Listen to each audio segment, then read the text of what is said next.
Dobrý deň. V tomto videu vám ukážem bazénové tvarovky, bazénový program, aký máme z talianskej Mirage. Okolo bazénu potrebujete umiestňovať bazénový lem a v niektorých prípadoch používame aj prekrytie bazénového žľabu. Bazény sú buď skimmerové alebo s napnutou hladinou.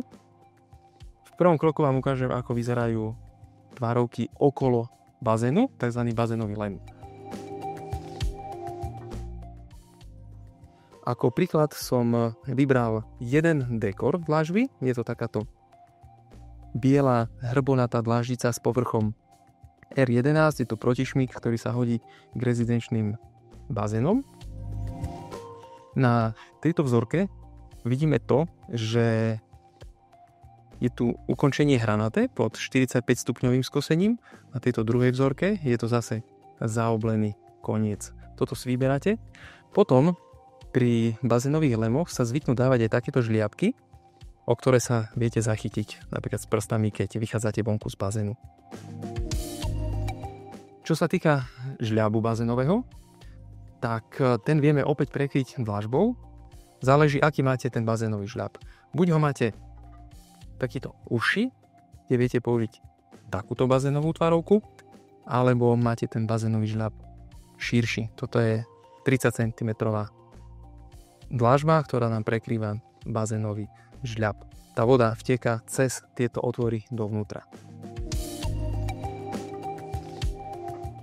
Najzaujímavejším a najpopulárnejším spôsobom, ako prekryť žľab, je pomocou takejto celej tvarovky. Tá voda úplne bezpečne odteká, vôbec nepotrebujeme mať nafrezované otvory. Tu si môžete všimnúť to, že ukončenie tvarovky je takto skosené, aby nám tá voda práve vďaka tomuto skoseniu stekala dole do toho žľabu a aby tá voda odtekala rýchlejšie, tak máme zo spodnej strany tejto dlaždice nafrezované takéto drážky a tá voda potom prirodzene odteká.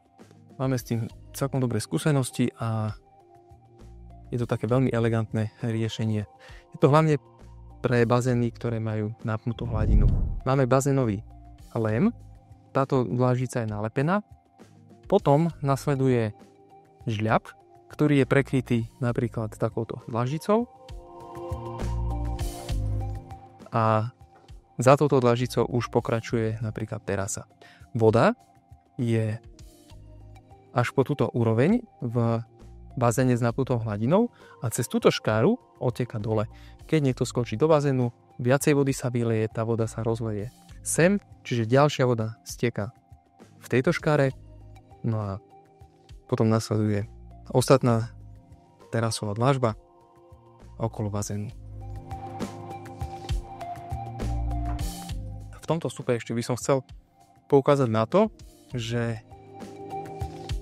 máme naše dlažby označené logom EVO 2, to znamená, že sú 2 cm a to znamená, že akúkoľvek dlaždicu si vyberiete v tejto 2 cm hrúbke, vieme s nej urobiť tieto bazénové prvky. Treba si uvedomiť jednu vec, že tá štruktúra je na vrchu dlaždice, naša dlažba je full body materiál, to znamená farebný odtieň z vrchu je aj vnútro tela tejto dlaždice, ale po tomto zabrúsení je stále viditeľný rozdiel, že nie je tá textúra zatiahnutá až na tej obline. Sú prípady, kedy to vieme zatiahnuť až za túto oblinu a sú prípady, kedy vieme takisto aj inými spôsobmi lepiť tento koniec dlažby. Ak riešite bazén, čiže je to v interiéri alebo v exteriéri, určite sa nám treba ozvať, dohodnúť si stretnutie, konzultáciu a vieme to pripraviť aj pre váš projekt.